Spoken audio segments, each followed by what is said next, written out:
Three lonely highways, three drivers who should have kept going. In this video, you'll hear three first-person horror stories of midnight drives gone wrong. A snowstorm encounter in a remote Michigan forest, a monstrous presence stalking an empty Minnesota backroad, and a glowing orb known locally as the Joplin light that hunts along the Oklahoma-Missouri border. Each tale starts as an ordinary late-night trip and slowly turns into something far more unsettling. If you've ever driven alone in the dark and felt like you weren't really alone, these stories are for you. Please don't forget to like and subscribe. Now turn off the lights, put on your headphones, and join the ride. I'm driving down a road in rural Minnesota. The night stretched wide and empty around me. The sky is a deep blue-black, scattered with cold, bright stars, and my headlights carve a narrow tunnel of light through the darkness. I haven't seen another vehicle in half an hour, and I sip my soda, enjoying the soft hum of the engine and the quiet that seems to belong only to me. I'm heading to my uncle's cattle ranch, where I'll be helping him with the work and, in a way, starting over. I picture long fences under open skies, the lowing of cattle at dawn, the smell of hay and dust, and my uncle waiting on the porch with the farmhouse light glowing behind him. It feels like a life completely different from crowded streets and thin apartment walls. As the miles pass, I think about the noise I'm leaving behind. Old jobs, worn-out routines, people I drifted away from without meaning to. Out here, with nothing but the stars above and the dark road ahead, the solitude feels like a quiet promise. For the first time in a long while, driving alone through the Minnesota night, I feel a small, steady sense of hope. Suddenly, I felt something above me, a shadow crossing over the car like a passing cloud. I glanced up through the windshield and caught a quick, dark movement against the stars, something wide-winged gliding silently over the road. For a moment, I wondered if it was just a big bird, maybe an eagle riding the night air, or an owl sweeping low across the fields in search of prey. But the shape didn't quite match what I expected. It seemed too large, too slow, lingering just at the edge of my vision. The hairs on the back of my neck rose as it passed out of sight, leaving only the empty sky and the faint shimmer of starlight above. I tightened my grip on the steering wheel, suddenly very aware of how alone I was on that dark Minnesota road. I tried to brush off the feeling of that shadow overhead and forced my thoughts back to the ranch. Early mornings, the smell of hay, my uncle waving from the porch like he always did in my memories. The steady rhythm of the road and the soft fizz of the soda helped, and for a few minutes the night felt calm again, almost comforting. Then I saw something in the middle of the road. At first it was just a dark lump, impossible to make out against the asphalt. An animal, I thought, or maybe a person. My chest tightened as I flicked on the high beams. The light flooded forward, and in that sudden brightness I saw it. A tall, black figure standing dead center in my lane, eyes glowing like two pale coals. Before I could fully register what I was seeing, it vanished. 1 second it was there, staring back at me, and the next, the road was empty, the high beams shining on nothing but cracked pavement and the pale line of the shoulder. I hadn't seen it jump or run or fly off. It was just gone. A cold shiver slid down my spine. I slowed the truck as I drove past the spot, every instinct screaming that something out there, somewhere just beyond the reach of my headlights, was still watching me. I checked the GPS and felt my stomach sink a little. I still had another 80 miles to go, a long stretch of blacktop cutting through the middle of nowhere. The screen's cold glow made the cab feel even darker, the empty fields on either side pressing in against the narrow tunnel of my headlights. I cleared my throat, tightened my grip on the wheel, and tried not to think about the figure I'd seen on the road. Then, I caught a flash of light in my rearview mirror. Headlights. For the first time in a while, I wasn't the only one out here. A small wave of relief washed over me. Just knowing there was another human being on this road made the night feel a little less hostile. The car behind me was closing fast. Whoever was driving must have been in a hurry. In a few seconds, it was right on my tail, then swung out and sped past, the roar of its engine breaking the heavy silence. I watched its taillights stretch into two red streaks, then shrink and fade into the darkness ahead until they were gone. I let out a long sigh and kept driving, eyes fixed on the road, silently praying I wouldn't see anything else lurking at the edge of the light. I drove for another 30 miles or so, the road unrolling in front of me like a dark ribbon, when something caught my eye off to the right. Two red points glowed faintly out in the field, low to the ground and unmoving. For a moment my heart lurched, those eyes again, watching, waiting for me to get closer. I eased off the gas, slowing as much as I safely could. The glows stayed in the same place, hovering near the edge of my headlights. As I drew nearer, the shape around those red lights sharpened, and relief washed through me. It wasn't eyes at all. It was a car. The red glow came from its taillights, burning steadily out there in the field. But the relief didn't last long. What was a car doing all the way out there, 40 or 50 feet from the road? It didn't seem to be moving. I pulled to a stop on the shoulder and rolled down my window, leaning out into the cold night air to get a better look. The engine in that car was still running. I could hear the faint, uneven idle drifting across the field. It had to be the same car that had passed me earlier, I thought. Maybe they'd hit a patch of ice or swerved to miss an animal and ended up off the road. I cupped my hands around my mouth and shouted, "Hey, are you guys okay out there?" My voice vanished into the open dark. No answer. If anyone was in there, they were either unconscious or just couldn't hear me. A knot formed in my stomach. Leaving someone out here without checking didn't feel right. I killed my engine, grabbed my small flashlight from the glove compartment, and stepped out into the cold. The night pressed in closer without the sound of my truck, and as I started walking toward that idling car, the crunch of my boots in the frosted grass seemed too loud.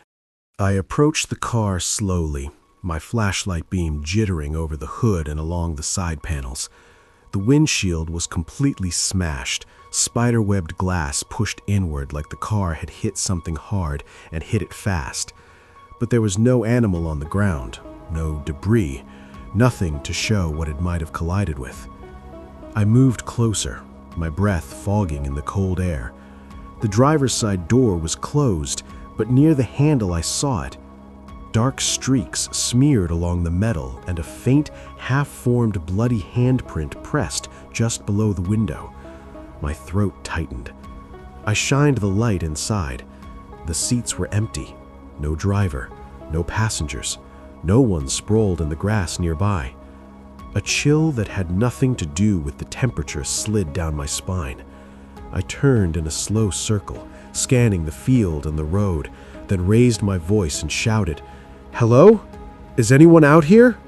Do you need help?" The wind carried my words away into the open dark, and nothing answered. My hand shook as I pulled out my phone, half expecting to see no service mocking me. Instead, a single bar flickered at the top of the screen with "emergency calls only" beneath it. It was barely anything, but it was enough. I dialed 911, heart pounding, and when the operator answered, I quickly explained where I was, what I'd found, and that I couldn't see anyone around the vehicle. They told me to stay put if I could, that help would be dispatched, but out here, help might be a long way off. When the call ended, the night rushed back in, thick and heavy. I slipped the phone into my pocket, tightened my grip on the flashlight, and took a few more cautious steps around the car, trying to see if there were footprints in the grass, any hint of where the driver or any passengers might have gone. I heard a faint sound then, a thin, broken noise that cut through the stillness like a knife. It wasn't the wind, and it wasn't an animal. It sounded like someone crying out in pain, in pure anguish.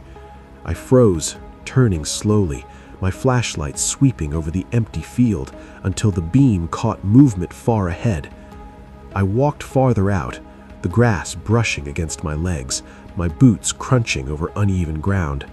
Maybe 100 feet from the car, I finally saw them. 2 men sprawled in the field, their clothes shredded and soaked with dark patches that could only be blood. They weren't walking toward me, they were crawling away, dragging themselves through the grass with a desperate, clumsy urgency. "Hey!" I shouted. "I called 911. Help is coming." They didn't look back. If anything, they moved faster, hands clawing at the ground, as if whatever they were trying to escape was far worse than their injuries, or than being left alone out here. That was when I felt it. A rush of air. A sudden whoosh that seemed to pass right beside me, close enough to make the hair on my arms stand up. The flashlight flickered as if something huge had just moved through the space between me and the sky. I spun around, heart pounding, and saw it. At first, my mind tried to fit it into something familiar. A giant bird, maybe, some massive eagle or owl out of a nightmare. But the longer I looked, the less it resembled anything that belonged in this world. Its wings were vast and ragged, dark against the starlit sky, and its body seemed too long, too thin, bending at angles that made my stomach twist. It moved with a horrible, unnatural grace, swooping down toward the field. The cries of the 2 men grew louder, higher, cracking with absolute terror. They were no longer just crawling, they were clawing at the ground, scrambling as if the earth itself might open and swallow them to save them from what was coming.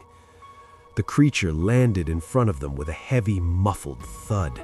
Its wings folded in, and for a moment it stood between us, blocking them from my view. I could feel its gaze before I actually saw its eyes. Then its head turned, slowly, too slowly, and it looked straight at me. My breath caught in my throat. I had never seen anything like it.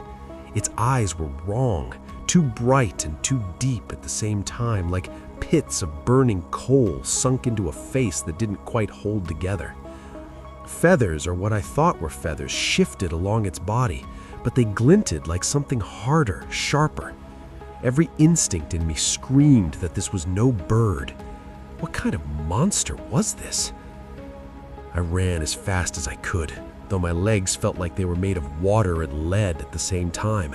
Every step sent pain lancing through my body, bruised muscles, aching joints, lungs burning, but I didn't dare slow down. I didn't look back. I didn't want to know if that thing had opened its wings again, or if those terrible eyes were still fixed on me. Somehow, I reached my vehicle. My hands fumbled with the door handle, slick with sweat despite the cold. I threw myself inside, slammed the lock, and jammed the key into the ignition. The engine caught, shuddered, and then roared to life. I spun the wheel, tires slipping for a second in the grass before biting into the ground, and I tore back toward the road as fast as I dared. I prayed the monster wasn't following, that I wouldn't see it rise up in my mirror and blot out the stars. I didn't wait for the cops. Even if I crossed paths with them, what was I supposed to say? That some nightmare bird thing had dropped out of the sky and fixed its eyes on me? The 2 men were crawling through a field, trying to escape something no one would ever believe existed? The words felt impossible, even in my own head. So I kept driving. I told no one what I'd seen. Not my uncle, not the sheriff, not a soul. I worked at my uncle's ranch for 2 years after that, falling into the rhythm of early mornings and long days. But every moonless night, when I stepped outside and looked up, I felt it. A prickle on the back of my neck, a weight in the sky, like something was still out there, watching. I never heard a single word from the police about that car or those 2 men. And to this day, I don't know what happened to them or why I was allowed to leave.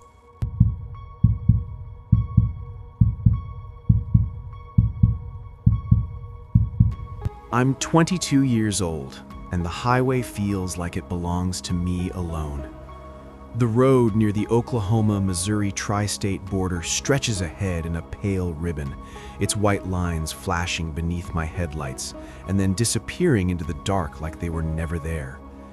This is the country I grew up in. Flat fields, distant tree lines, old fence posts leaning under the weight of years. Before I ever thought of myself as a city man, this was home. Now I'm a college kid in Oklahoma. Borrowed car, half-empty gas tank, and a summer ahead of me working as a children's camp caretaker. It isn't glamorous, but it's a job, and it keeps me close to where I came from. The trip should have started hours earlier, but life had other plans. My girlfriend needed help. Nothing dramatic, just the kind of everyday trouble that somehow eats up whole evenings. By the time I finally packed my duffel into the trunk and pulled away from her place, the sky had already turned that deep blue that means night is coming whether you're ready or not. Now the stars are out, and the last traces of twilight have been swallowed, leaving only the glow of my dashboard and the steady sweep of my headlights cutting through the dark. Out here, the silence wraps around the car like a blanket. No streetlights, no glowing windows on distant hills, no other vehicles for as far as I can see in my mirrors. Just me, the hum of the engine, and the faint buzz of the radio turned down low. I know these roads, or I tell myself I do. I know the names of the towns I'm passing in the distance, places where I used to stop for sodas and cheap gas with my buddies after football practice. But tonight, everything feels a little different, emptier, quieter, as if the land itself is holding its breath, waiting to see what kind of night this is going to be. At first, the light in my rearview mirror barely registered. Out here, a pair of headlights was almost a comfort, proof that someone else was sharing this long, empty stretch of road. But as I glanced back again, my stomach tightened. It wasn't two pale beams widening on the asphalt. It was a single bright orange light, too round, too intense, slowly growing larger as it approached. I kept waiting to see the outline of a car, the second headlight, any sign that this was normal. But there was only that one burning circle, swelling behind me like a small, contained sunrise.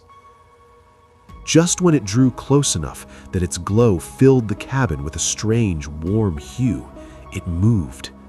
It didn't swerve or pass or fade. It shot upward. In an instant, the light streaked up toward the tree line, rising above the road with a smooth, impossible speed, then skimmed along the tops of the trees and roared past me, out of sight. My heart hammered against my ribs. I gripped the wheel so tightly my knuckles ached, staring straight ahead, as if looking up might make it come back.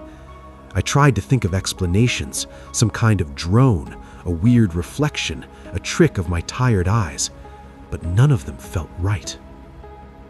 10 minutes later, just as the adrenaline had started to fade and my breathing settled, it happened again. The night around me was calm, the sky a spread of stars, when that same bright orange glow appeared, not behind me this time, but above, drifting silently from east to west.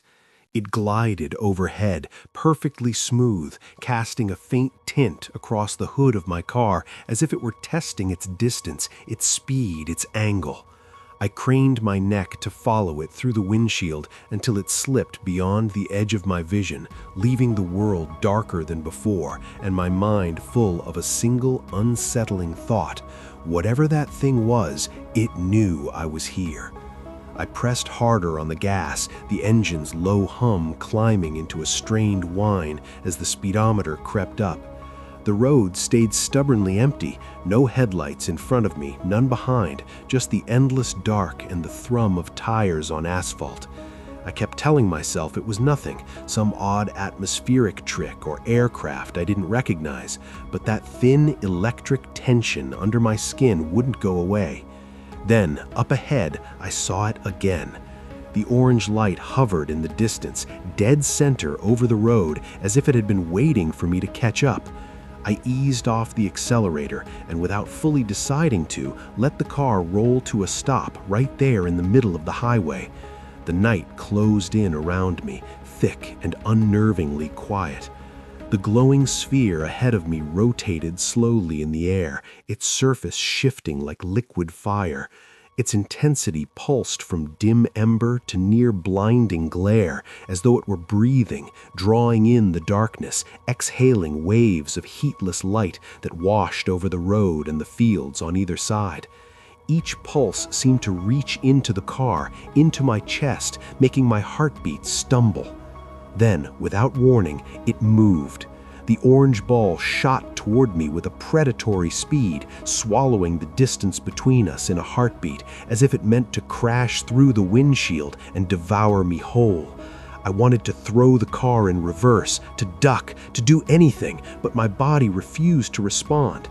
I sat there, frozen, every muscle locked, eyes wide and unblinking as the light surged closer and closer. The last thing I remember is a blinding flash, white-hot and absolute, erupting around me, as if the sphere had exploded right on top of the car. For a moment, there was no road, no night, no sound, just light, and then nothing at all. I woke up to the sound of knuckles rapping against glass and a voice calling out, muffled and distant. My eyes snapped open. For a moment, I didn't know where I was. The world was washed in pale light, my neck stiff from sleeping upright. Then I saw the frost-streaked windshield, the familiar dashboard, the empty road ahead bathed in morning gray. A lined face peered in through the driver's side window, an old farmer in a worn cap and denim jacket, his pickup idling behind me on the shoulder. I rolled the window down with a shaky hand. He asked if I was okay, said he'd found me sitting dead still in the middle of the road at dawn, engine off, lights out, like I'd just stopped. The memories bled back slowly, the orange light behind me, above me, in front of me, the way it pulsed, the way it rushed toward the car, the flash that swallowed everything. I told him, stumbling over my words at first and then spilling the whole thing. The single glowing orb, the impossible movements, the sensation of being frozen in place, and the last blinding burst before I blacked out. He listened without interrupting, his brow furrowing deeper, his eyes narrowing, not in disbelief, but in something like recognition. When he finished, the silence stretched between us, filled only by the quiet tick of my cooling engine and the distant call of some morning bird in the fields.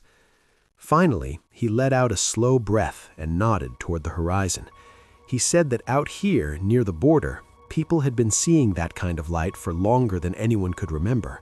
Some called it the Joplin light, he told me, tied to an old story about a Native American couple who died out here centuries ago, depending on who you asked, taken by tragedy, betrayal, or something stranger that never fully left the land.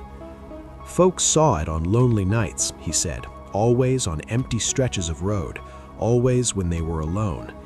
I didn't know if I believed in ghosts or legends, but I knew what I'd seen, or what I thought I had. After that summer, I never took that route again. Even years later, living in the city, whenever I drove at night and saw a distant glow on the horizon, a part of me braced for that orange light to find me one more time.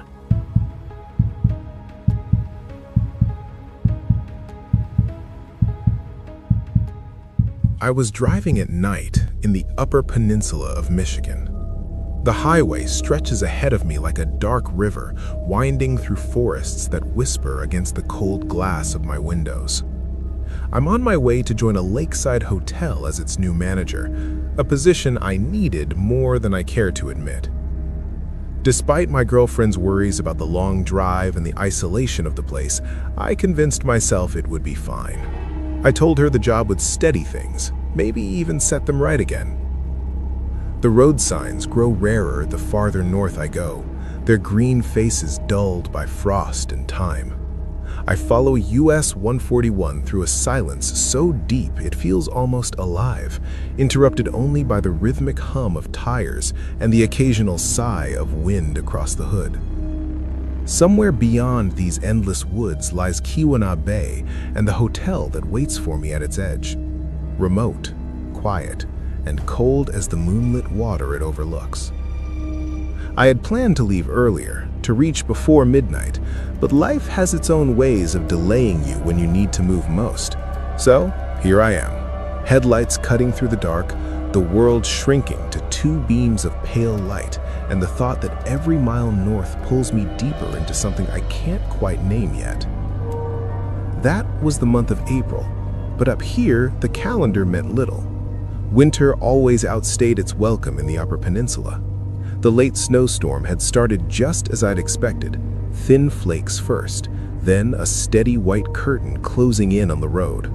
The wipers beat in slow, tired arcs, already struggling to keep up. The heater hummed low, pushing out air that smelled faintly of dust and plastic. My eyelids grew heavy, the monotony of the drive lulling me into a half-dreaming state. I needed an energy drink, something cold, something sharp, to trick my body into believing it wasn't so late. My throat was dry, my hands stiff on the steering wheel. I hadn't passed a town in what felt like an eternity, just miles of wood and snow, the ghostly reflection of my headlights on the drifts. Then, through the blur of falling flakes, a faint glow appeared ahead. A sign, crooked and half buried in snow. Gas station, 1 mile. I felt an immediate foolish relief. When I reached the turnoff, the light was barely visible, a dim orange bulb flickering against the white. The station sat off the main road in the middle of a field, distant and lonely, its shape barely discernible through the storm.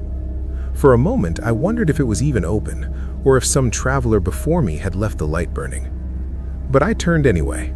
I needed that drink more than comfort, and the thought of a warm building, any building, was enough to pull me off the highway and into the whiteness that swallowed everything else. Just at the entrance of the gas station, my headlights caught the glint of metal scattered across the road. 4 cars stood there, parked haphazardly, as if their drivers had left in a hurry, or worse, never had the chance to park properly at all. The snow had piled against their tires, and for a fleeting moment I thought it must have been an accident brought on by the storm. I slowed to a crawl and stopped. The wind pressed against the car like a living thing, whispering through the gaps in the door seals. When I stepped out, the cold bit through my jacket, and the silence was immediate and heavy. I approached the vehicles one by one. There was no one inside any of them. All the windows were shattered, the glass frosted over from within. A nervous breath escaped me before I even realized I was holding it. Then I saw it. Dark streaks on one of the car's doors, thin at first, then thicker, smeared across the window. Blood. My stomach clenched. In the snow between the cars, faint but distinct, were footprints. Bare footprints. They led away from the wrecked vehicles and across the road, trailing red where they pressed into the white. I pulled out my phone and tried dialing 911, but the screen mocked me with a single word: no signal. The storm howled louder, as if the wind itself wanted me to move on. I looked toward the gas station. The building was old, sagging beneath a skeletal canopy. The sign was half lit, the bulb inside flickering like it was struggling to stay alive. In the dim orange glow, the station looked less like a refuge and more like something preserved from another time, abandoned, forgotten. Time, people like me passing through, or maybe the station itself, had massive scratches all over it, as if a large animal had been trying to break in. Then I noticed the house. It stood beside the station, small and square, its windows dark except for one faint curtain movement. The bloody footprints led toward it, winding through the snow, as if whoever made them had gone there deliberately. I remember standing there, snow swirling around my boots, staring at that house and feeling the world narrow to a single point of decision. Do I follow or do I leave? Against my better judgment, I decided to follow. Every instinct in me said to get back in the car, turn around, and keep driving, but the thought of someone hurt and alone in this storm wouldn't let me go. I couldn't just leave them, not out here. Before I followed the trail, I stepped inside the gas station. The glass door creaked like it hadn't moved in years. The fluorescent tubes overhead were dead, and the shelves inside were mostly bare. Dusty bottles, a few rusted cans, and a calendar still showing a year long gone. It was definitely abandoned. Poor souls, I thought. They must have seen the sign like I did, thought there was help here, and ended up crashing in the middle of nowhere.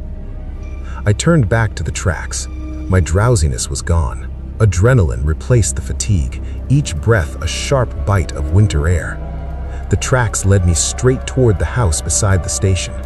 Its roof sagged under the snow, and the windows were black, reflections of the faint parking lot light glimmering off their cracked glass. When I reached the porch, I hesitated. The wood under my boots let out a slow groan. I knocked once, twice. No answer. I listened but heard only the wind pushing through the trees. Then I noticed a faint glow from inside, barely visible through a slit in the curtains. Curiosity, or maybe duty, overpowered the unease curling in my chest. I tried the handle. It turned easily. Too easily. The door swung open with a hollow sigh. I lifted my phone, its flashlight cutting a pale cone through the dark. The air was stale, heavy, and smelled faintly of iron and mold. Dust floated in the beam, swirling slowly. The furniture was sparse, an old couch with its stuffing spilling out, a wooden table with one leg splintered, wallpaper curling at the corners like dried leaves. The strangest thing was the sound, or rather the lack of it. No hum of electricity, no creak of movement, just the faint whisper of snow against the windows. And yet, something felt present. The air itself seemed to hold its breath. In one room, the mirror above the dresser was cracked, and behind the glass, my reflection looked wrong, stretched, distorted by the fracture lines. A child's toy sat on the floor beside it, a small wooden car with one wheel missing, half buried in dust. Fear tightened around my ribs. I wanted to go, but when I turned toward the door, something caught my eye. A faint shimmer near the floor at the end of the hall. I stepped closer. The light that drew me here wasn't coming from a lamp or a candle at all. It was seeping up from a hatch in the floor. Faint, flickering light pulsing through the cracks, like something alive down there. I stood there for some time, frozen at the edge of the hatch, my breath shallow and clouding in the cold air. The dull light kept flickering up through the gap like a heartbeat beneath the floorboards. Finally, I reached down and pulled. The hatch opened with a deep groan, a sound that seemed far too loud in the stillness of that house. My flashlight cut into the darkness below. A narrow staircase descended into the basement, the steps worn and splintered. Then, the light caught something darker along the wooden treads, smears of blood drying in streaks that gleamed faintly red. My pulse thundered in my ears. I can't explain why I decided to go down there. Maybe it was the thought, foolish, desperate, that someone had been hurt, had dragged themselves below looking for warmth or shelter. Maybe it was guilt, or curiosity. Whatever it was, it overrode fear just long enough to make me put one foot on that first step. I descended slowly. The air grew thicker with each step, heavy with a metallic tang that made me want to cover my mouth. It smelled of rust and blood and something older, something that didn't belong to this world. When I reached the bottom, my flashlight found the source of the glow. An old wooden table with a single candle burning at the center, flame trembling, barely alive. Around it sat several figures, slumped slightly, motionless. Their dim light painted them in soft orange tones that for a brief second almost looked like human. Relief flared in me. "Are you all right?" I called out, my voice breaking the silence. "Do you need help?" They stirred, all at once. Slow movements, deliberate, synchronized in a way that made my throat go dry. I counted 5. No, 6 of them. Their skin was pale, stretched too tight across their faces. their hair long and matted, their clothes ragged and dark with stains I didn't want to name. As they rose, I saw claw-like scratches across their arms and faces, like they'd been mauled by an animal, or something worse. They began to whisper, low and strange, their voices rasping in a rhythm that didn't sound like any language I'd ever heard. Then I saw their eyes. They glowed faintly in the candlelight, pale, bright green, reflecting back my flashlight like the eyes of an animal caught in the dark. For one horrifying moment, they all turned toward me in unison. Every nerve in my body screamed. I ran. I stumbled halfway up the stairs, hit the wall, slipped again, but adrenaline kept me moving. I crashed through the main floor, out the door, lungs burning, snow whipping my face. Somehow, I found my car and hurled myself inside, slamming the lock down with shaking hands. The engine coughed, then started. I looked once more at the house as I sped away. They were there, silhouettes standing in a row on the porch, unmoving except for the wind tugging at their torn clothes, their eyes still burning with that ghostly shade of green. I didn't slow down, not until the faint light of the gas station disappeared completely behind me, swallowed by the storm. If you like the story, please like and subscribe.